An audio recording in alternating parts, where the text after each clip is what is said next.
Good morning, David.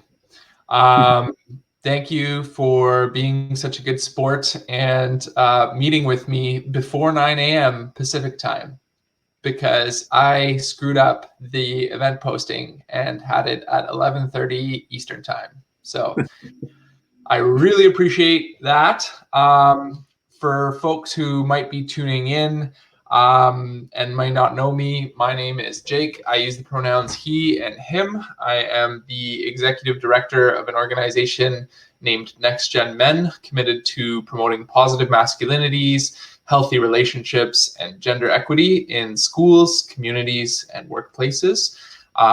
As you can probably tell, we're not in schools or workplaces these days, so we're online.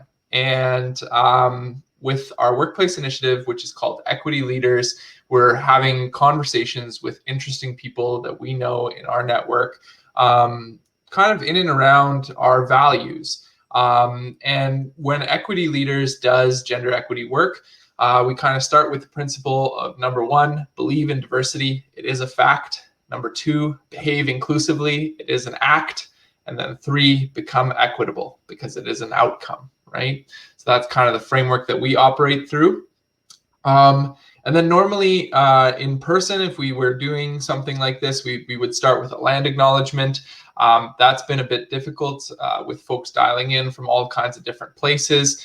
But today, David's in Vancouver, I'm in Vancouver, so we'll do a Vancouver land acknowledgement.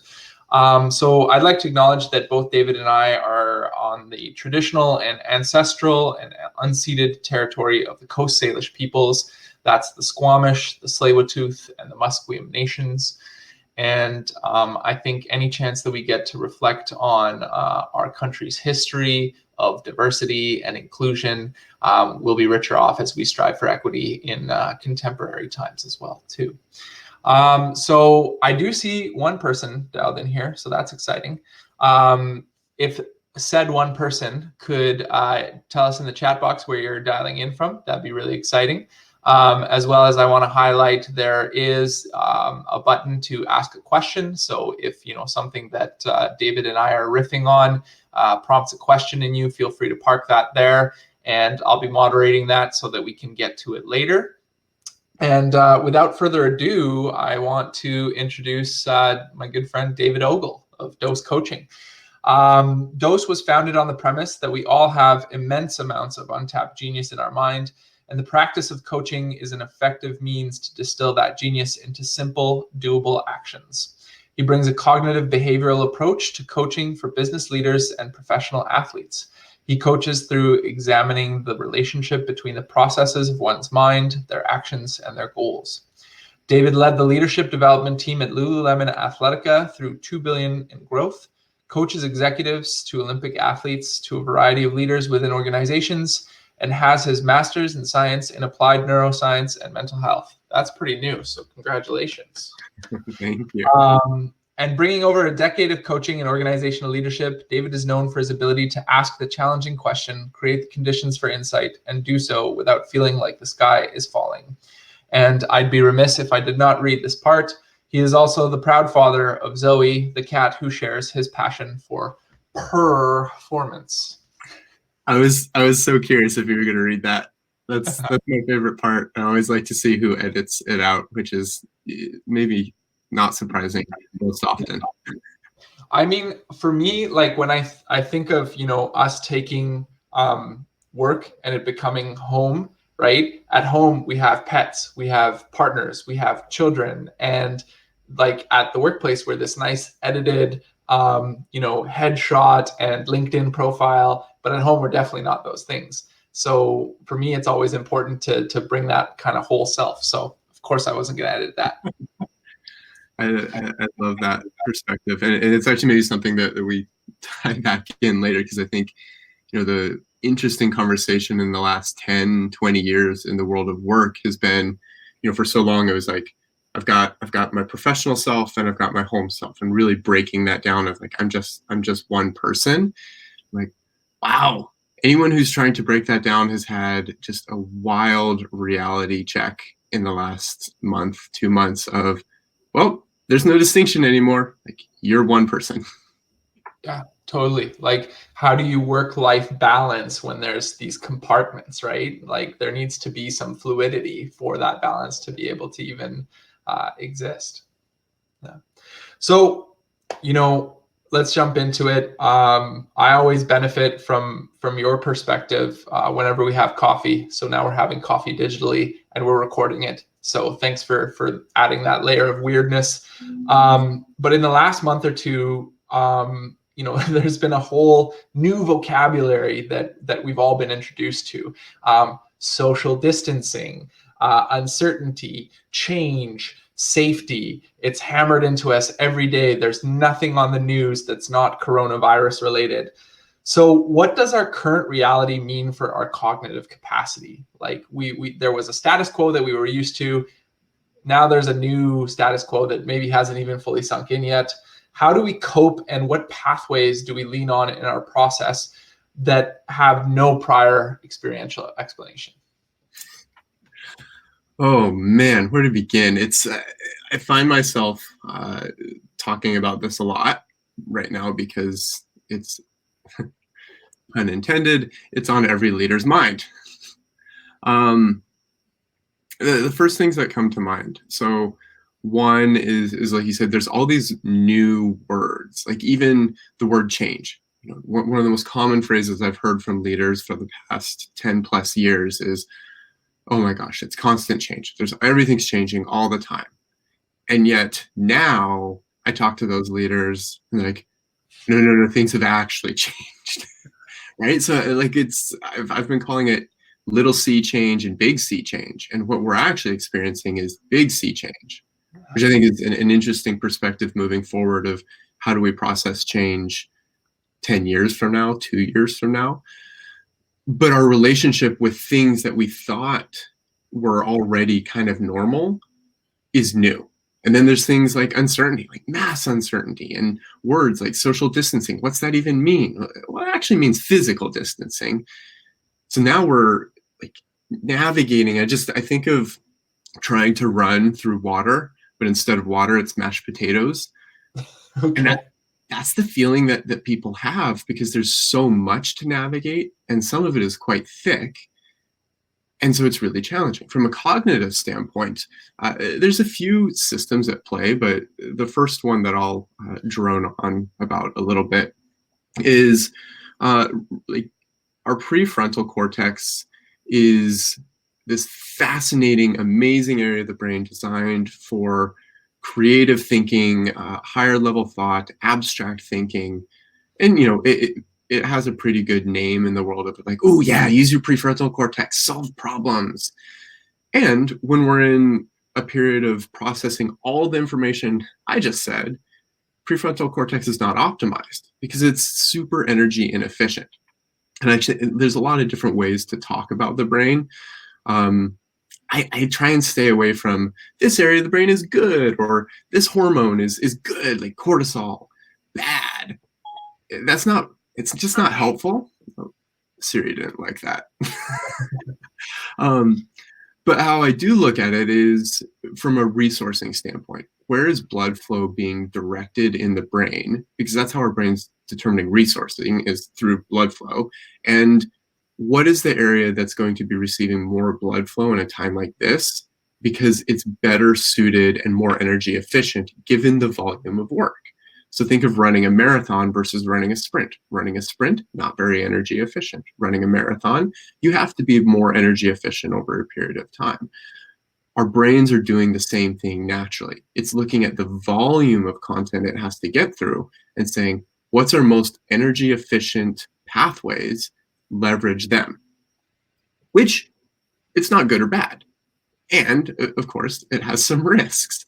So instead of operating out of our prefrontal cortex and really considering creative, abstract thoughts that maybe we don't need experiential evidence around, we're using things like our default mode network, or one that I think is really interesting is the orbital frontal cortex. And it connects to a network through areas that people have usually heard, like the amygdala, the basal ganglia are probably the two most important ones.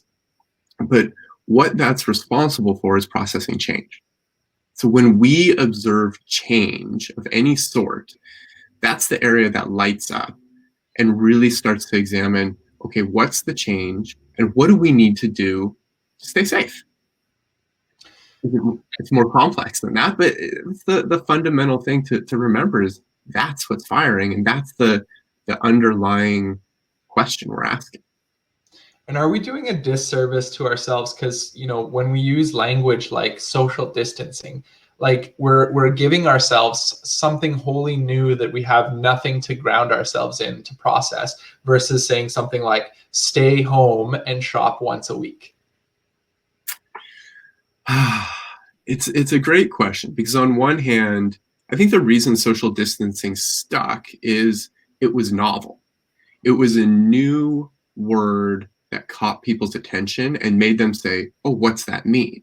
So when we need to make mass change, the effect of novelty or something new that grabs people's attention is tremendous and invaluable.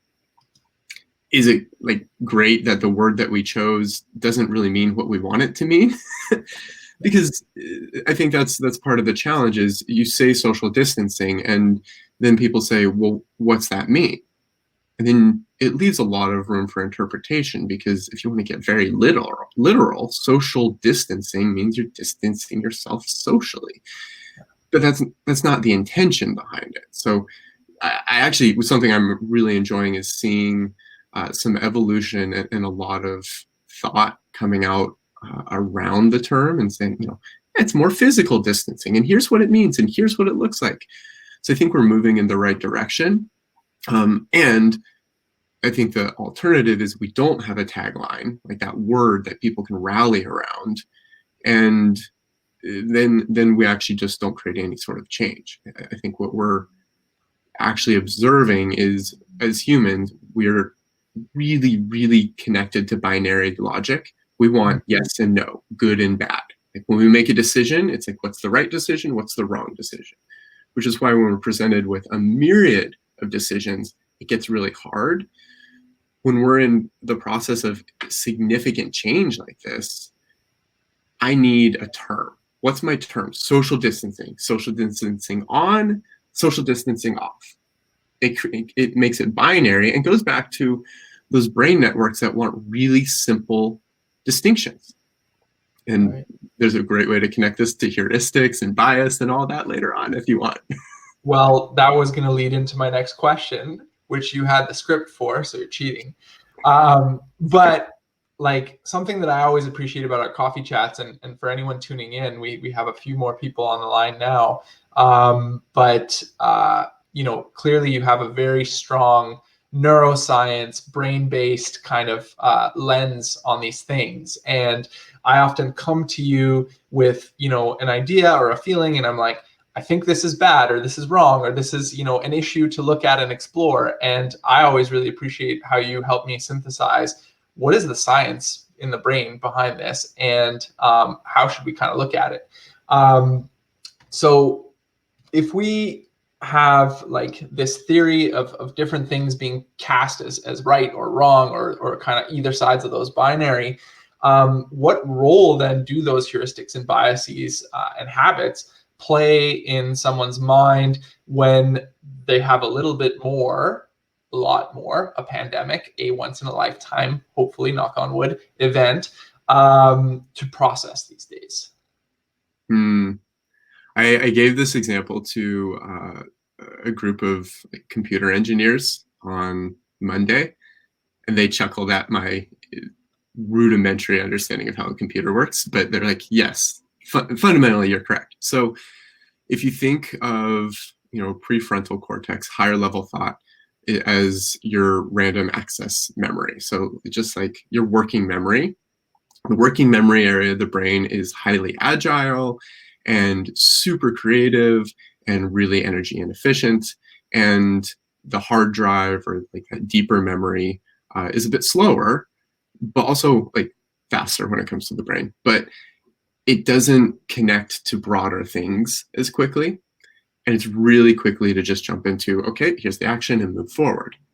So your question, like what's going on is when we're inundated with new stimuli and information, the brain's default response is, okay, where can I take as many shortcuts as possible to minimize the load of what I'm having to navigate?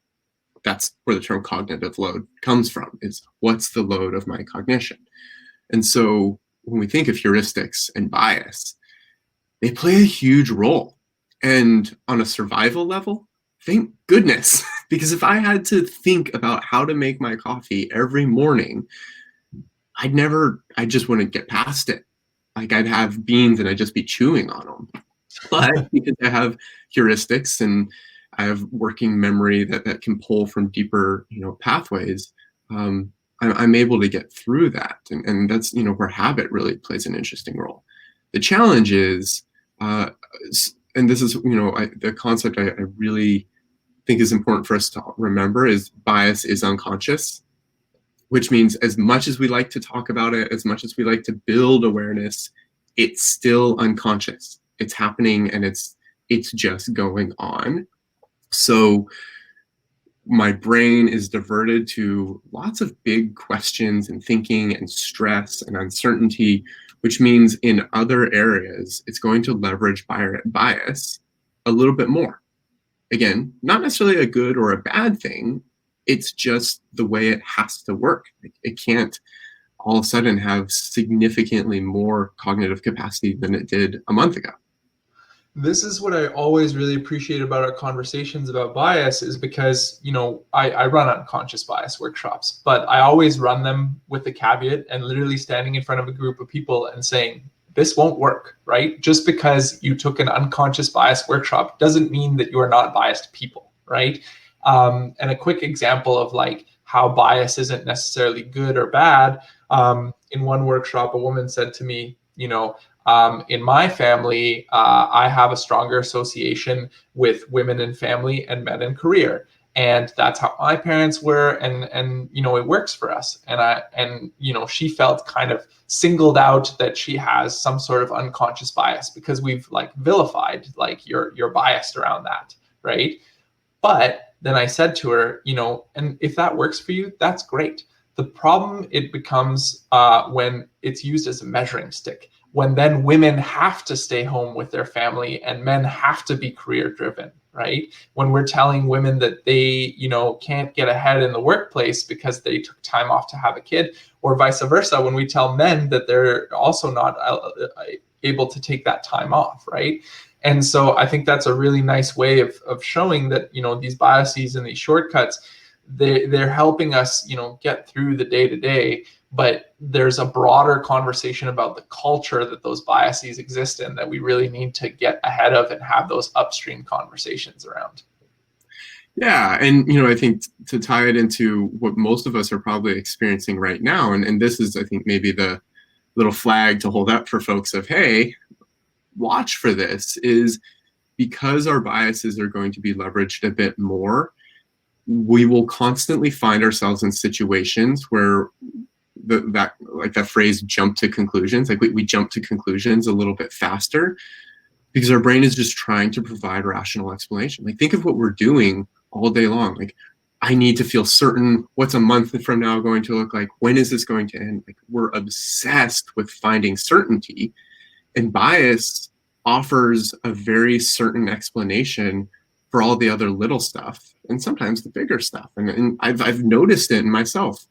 I'm a little quicker to get irritated in the last couple months. And so that's me noticing my thought state, my cognitive state, my emotional state.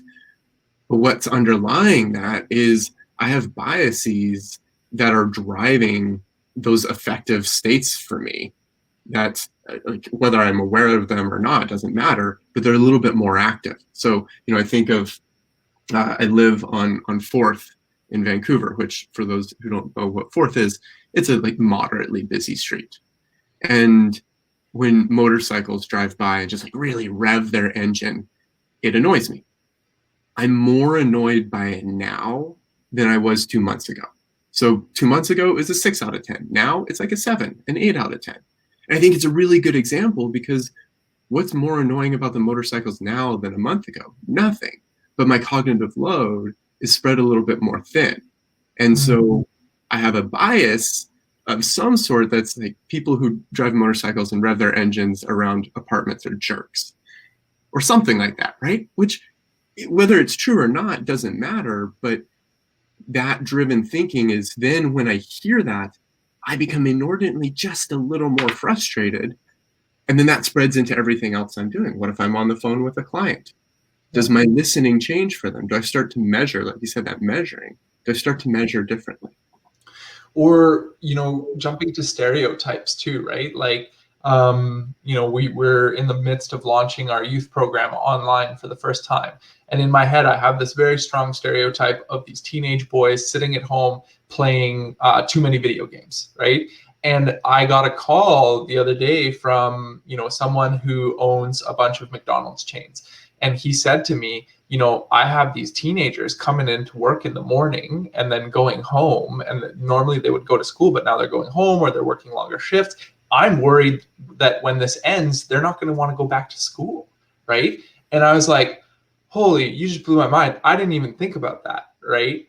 And so, and I think another quick example to show in and around this, there's a lot of government benefits going around in Canada right now, right? And I think that when folks are looking and analyzing who those benefits are for or not for, they're also stereotype driven to some extent, right? Because we're seeing certain people fall through the cracks based on their situations. So I wholly relate with that kind of dispersal of that cognitive load. Speaking of which, kind of with this whole COVID situation, there's new conversations happening and space is opening up. Again, we talked about how these shortcuts, these heuristics, these things that are embedded in our experiences drive a lot of how we think about these things. But there's new things on the table wholly now. How do we process those different perspectives and thinking? So some quick examples: universal basic income, who are essential workers, gendered nature of work, right? Whether that be, what kinds of industries are impacted right now, or, who's bearing the load of emotional or domestic labor, paid or unpaid. How do we simultaneously take all those things in and with that limited load, maximize and challenge these new perspectives and beliefs as they form? Oh, it's such a tricky question. So I have two responses, and they're very conflicting, which I'm okay with. Sorry, everyone else. On one hand, it's I love the term crisis meditators. So many people talk about how they want to meditate, and so many people never meditate, and then things get really chunky, and all of a sudden they meditate. And it's like, the value of meditation is actually doing it when you don't need it. So then when you do need it, it's already an ingrained habit, behavior, and the effects. It's kind of like saying, oh, I'm super dehydrated and now I need to drink water. It's like, actually, I should have drank water 2 hours ago. So on one hand, the just monstrous task in front of us is we're now being faced with some really big, chunky conversations around everything you talked about, right? That are challenging in themselves. And now we're having to navigate them in an even more challenging situation that's this global pandemic. So, the doomsday response I have to that, it's not doomsday, but is that's just hard. Like that, it's two really challenging things being combined into the same, right? So it's a bit of a bummer. But then on the other side, that's why I said I have conflicting answers. Something that, there's a concept in habit theory that I really like called habit discontinuity. That word always gets me. Habit discontinuity. There we go. And it's this unique phenomenon. I think this is super interesting, but it's this unique phenomenon in human operation that in general, we're not great at building habits. There's lots of books on that. And there's, tips and tricks and techniques. And the truth is we're not great at building habits. And so there's this event that can happen where we experience significant change. So the classic example is you move from one city to another. Like there is a significant change that disrupts your routine and habits. And what occurs is the potential for a different relationship with building habit. So this is habit discontinuity, is in that disruption of our current experience and we're put into a new scenario, rather than becoming a bit more recessed and less apt to build habits, we actually go the other direction. Our appetite to change habits extends beyond the immediate, oh, new scenario, I'm figuring out a new way to drive to work. It's, oh, also, I want to build habit here, here, and here. So what they found is potentially the best time to make significant habitual change is when there's actually broader change. And I think that's a really interesting access for us to start examining some bigger issues and ways that individually we approach some of these conversations. Is we've now experienced significant change. We're still within the timeline. So habit discontinuity from a research standpoint lasts about a month. After that, you're in normal life again, and you've kind of reset. And I think there's enough uncertainty now that there's some wiggle room here. But the opportunity we have is we are more interested in finding new ways to approach things and talk about things than we were previously. And I think it's actually self-evident. Look at the nature of work. Quickly, people have figured out, what's my home office look like? And how do I navigate this with my kids? It's not necessarily easy. So just because we're more interested, like we have a higher appetite, doesn't mean it's any easier for us. Zoom and virtual conversations have exponentially increased. The amount of connections I've made with friends over virtual, like playing games, having coffee in the last month, it's comical compared to what it used to be. So I think we have to take that thinking and apply that towards, like you said, some of the gender and equity conversations, because we have a higher appetite to explore it now, naturally. We just need to do something about it. Totally. And I feel the tension, kind of bridging that gap into that gendered conversation. There's, like rightfully so, Canadian Women's Foundation and other, feminist groups are kind of rallying how this pandemic is disproportionately impacting women. And there's truth in that. And unfortunately, in gender inequitable households, it's much worse. However, like the cultural zeitgeist before this has even started kind of shifting and whatnot. And, we haven't had that invitation to shift our habits and our thought. And this is kind of that forced interruption. So a lot of men, like some research shows that, fathers this generation are 3 times more engaged than the generation prior. So then you take that fact and you put those men at home in a forced situation with their kids. Hopefully that translates to new habits where they're, taking on some of that domestic labor load, that emotional labor load. So I hold out some of that optimism as well too, right? So kind of how you said, on the one hand, it sucks. And on the other hand, like there's a real opportunity here. And if I think about that habit discontinuity, I stumbled over that word as well too. Window, we're going to be offered another one too when things quote unquote open up and we go back to the real world, right? And a lot of the conversations are, going back towards like how let's get back to business, right? Let's get back to normal, right? And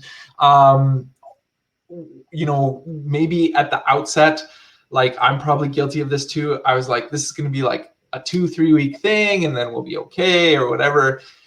And now every day I get beat up with the news and I'm like, I might not see David till, 2021. And, when that happens, what is that going to mean? How are we going to process those things? So I guess my question to you is, what do you think will never be the same after this? And what lessons do you hope we keep? Ooh, yeah. Hold on, I'll let you marinate on that a little bit. We do have, I think, 2 other people on the line with us right now. So Nancy and Sahil and David, that might be you actually, David. We have Feel an free to Alex as well. drop a question if you have one in the chat for us. But while David marinates on that question. So the thing that I think will never be the same is, I mean, I think there's a lot of things, but the one that really sticks out to me is, I like putting it in a 1 to 10 scale. Previously, I think our existence was relatively mediocre at the virtual connection space. So, maybe we're like a 2 or a 3 out of being able to work really well with people in other locations. I think we did it when we had to, but our preference was so strong of, I can sit in a building with you. And this is really particularly coming from a world of work perspective. We've been forced to be a 9 or a 10. It's just like how it has to be now. So what I think will never be the same is we'll never be a 2 or a 3. I think we'll be a 5 or a 6. I don't think it's reasonable to think that we'll naturally just stay at a 9. There will be a fading back, but it's not going to go back to the same. So my curiosity is, well, what does a 5 or a 6 look like? Because I think there's a lot of room of what do we keep and what do we not keep. And to the second question, it's like, what's my hope? My hope is on 2 levels. One, that people actually ask themselves the question, what's working really well for me about this lifestyle now? Because it's easy to focus on all the things that suck. But there's also things that people are really enjoying. And a lot of the leaders I work with, while it's challenging to work from home in many capacities, they love the seamlessness of, I can walk out of my office and see my kids. Yeah. So there's some connection and there's some value that's really being driven there. I had a client who was talking and he's like, I took a break at 3 p.m. and went and played ball hockey in the driveway with my 2 kids. So there's some really great value there. And I think that the second level of that is for organizations to put a call to action when a transition does happen again, and keeping habit discontinuity in mind. The call to action is, what are you taking with you? Like what are the habits and the behaviors that you've cultivated that work for you? And how do you carry them forward so that we can actually craft a new way of functioning? Because I think the opportunity for that 5 or a 6 in terms of, distance versus in-person working and just the way that we connect is really powerful and could actually break down a lot of barriers that we previously had actually built for ourselves. Totally. I mean, I moved to Vancouver almost a year and a half ago. This is the single longest stretch I've been in Vancouver during this stay home thing, right? And I'm definitely finding new parts of the city to love.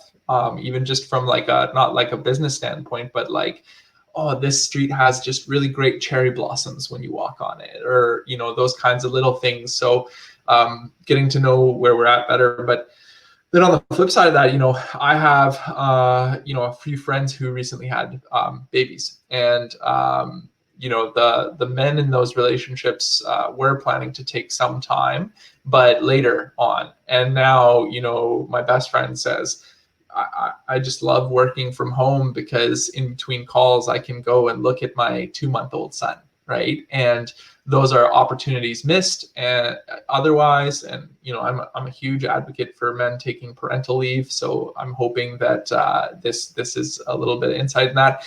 Unfortunately, depending on how old your kids are, that might just push you back more into work.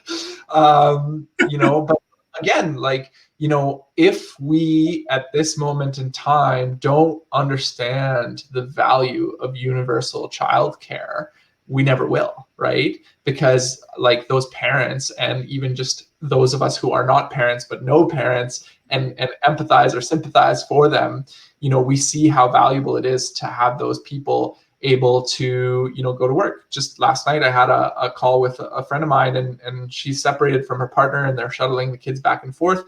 But she said to me, early on, if I was snapping at them because, oh, mommy just needs to finish this email, or all these kinds of things, like, we were all having a bad day. I was having a bad day, they were having a bad day. So what she's gotten to is, like, during the day she's there for the kids, and then if they do something that for 20 minutes they're self-entertained, she does something, but she's not forcing it.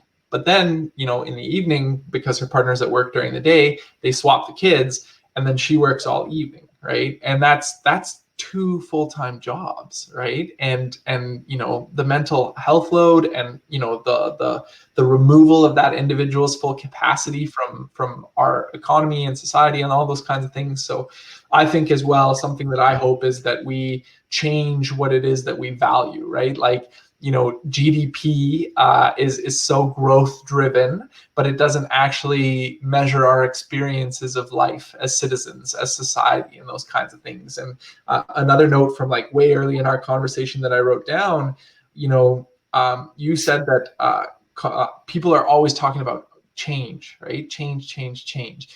And to say that this is like big C change, and then not have that little c change, like, the only constant is change. And we've chosen a growth model, which means that there's always that incremental change regardless. So, how do we make that more holistically better than stock prices and monetary value and those kinds of things? That's something that I hope that we look at, very similar to what you said.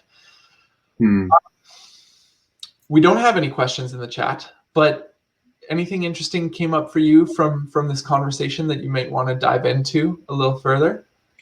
I think the two things that are stewing for me, and it's really connected to what you said there at the end, is, one, from a coaching perspective, the work that I do with clients, the fundamental conversation that I'm having with folks has changed. Like, what we would talk about 3 months ago versus now is very different, what people are focusing on. So I think for folks to have that awareness of, oh, wow, I talk about how hard it is to prioritize, and then all of a sudden, overnight, my priorities shifted. Like, oh, how much harder are we making it for ourselves normally than we need to? Because all it took was a pandemic, to say that cheekily. The other piece is, that as you were mentioning GDP, yeah, it's such a good conversation around performance. Like, I love the concept of performance, and like, to me, what performance is getting results, but doing it in a way that's fulfilling and sustainable for the folks that are getting results. And oftentimes, I think we lose the sustainability, and we lose the fulfillment, like people actually being a part of the performance, and we look at the results. And when we're results driven, the how quickly gets lost. And I think, again, what people are really being presenced with is the how is all around them, because they're in one household, right? Everything is all in one space. So again, the call to action for leaders is, we really need to cultivate that thinking when we go back. Totally. Not only does the how get lost, but the why, right? When we're so performance driven, right? I think about educational or healthcare models that are profit driven, right? And the why of good health and sound mind and education and those kinds of things really gets lost in those performance driven models. So that was something that came up for me. We do have one question here from Nancy. Eddie Werner, a well-known futurist, talks about the need to quote unquote unlearn, which is definitely a word that Next Gen Men uses, so we can make space, right? So going maybe back to that computer analogy, how does this relate to habit discontinuity? Ooh, I like this. There's a few pieces. So I think, like, the fundamental connection is I love the concept of unlearning. My background before neuroscience was philosophy, and one of my favorite philosophers was a German with the last name of Hegel. And then his whole concept of how we learn anything is actually we learn what we don't know. And so it's a reductionist approach to learning rather than a constructionist approach. And it's, I have this belief of everything that is true, and I constantly learn what is not true, which then narrows my understanding of truth. And I think how habit discontinuity relates to it is from a biological approach. The way the brain is constructed is we really resist changing our beliefs. We really resist, even more so, changing our actions, because it takes more energy. So it requires more resources for me to do something differently. And the brain is fundamentally lazy. It's a phenomenal thing, but its job is to use as little energy as possible in general. And so if that's true, we need these moments to almost like shake the snow globe and alter things and force us to look at things differently. And so that's where habit discontinuity connects to this theory of unlearning. Is habit discontinuity is the event that creates the space for us to actually make more significant gains in unlearning or building a new habit, which, if you think of what building a new habit is, it's actually a process of unlearning old habit and replacing it with something else. One of my favorite examples of that is one of the most successful ways to quit smoking is not just to quit smoking, but to replace that act with something else. So, an example that's been shown in research is that moment where I want to hold a cigarette and smoke it. What's the thing I do? Oh, do I grab a piece of gum and chew on it? That's why Nicorette, aside from some of its chemical properties, works, is it gives someone an action to replace an action. But you need to unlearn the first action, and habit discontinuity creates a really prime opportunity for us to do that. Yeah, totally. That's great. Thanks for that question. I love it. Yeah, no, that was great. So just as a promise of respecting everyone's time, we're kind of hitting the end here. David, where can people find you? Not in public. It's a COVID joke. Dosecoaching.com is my website. Instagram, Dose Coaching, anything related to dose coaching. Hopefully you can find a way to connect with me there. I write a weekly email called Morning Cup. It's my favorite thing that I do. It's free. It comes out every Friday morning. You can sign up and have it in your email, or you can find it in other places online. I will co-sign Morning Cup. David and I have had many great conversations based on his weekly email alone. So definitely sign up for that.